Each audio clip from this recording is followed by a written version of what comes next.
1 year after the deadly Texas Hill Country flood, hope is not lost to find the remains of the missing. 2 Kerr County locals are still hard at work, spending their own time on their own dime in a quest to bring closure to the families of those never recovered. Here's Jeremy Rogowski with a story you will see only on KHOU 11.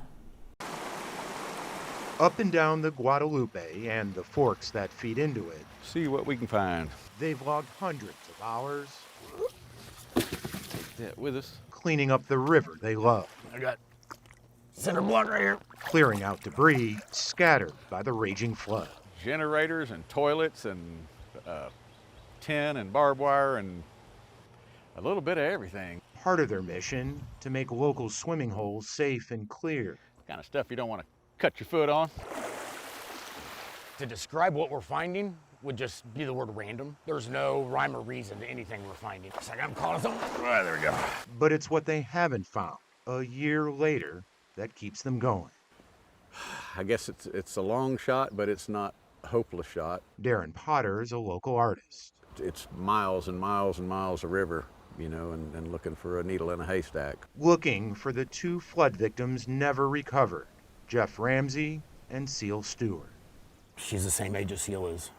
Ryan Logue has an 8-year-old daughter, just like Seal. Every time I see her parents speak on TV, every time I talk to anybody in this community that doesn't feel closure from what happened,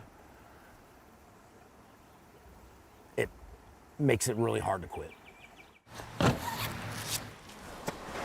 Ryan, who had never put on scuba gear before the July 4th flood, basically taught himself how to dive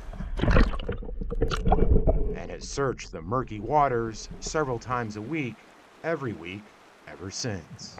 How's the visibility? Depending on the day, you're anywhere from 6 inches to 4 feet.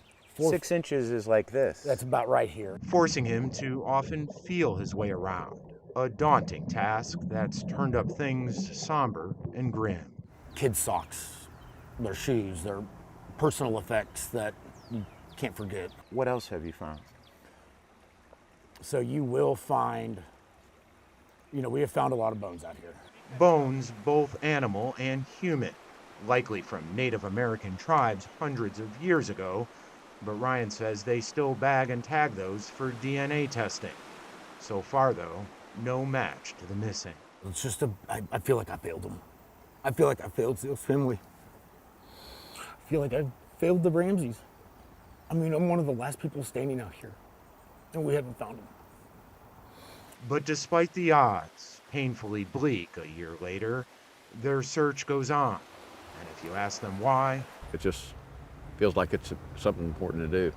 the answer's clear. So if it was my child, I would want somebody out looking for them. Is there still hope? There's always hope. But I do pray that the families are able to find a way to be at peace.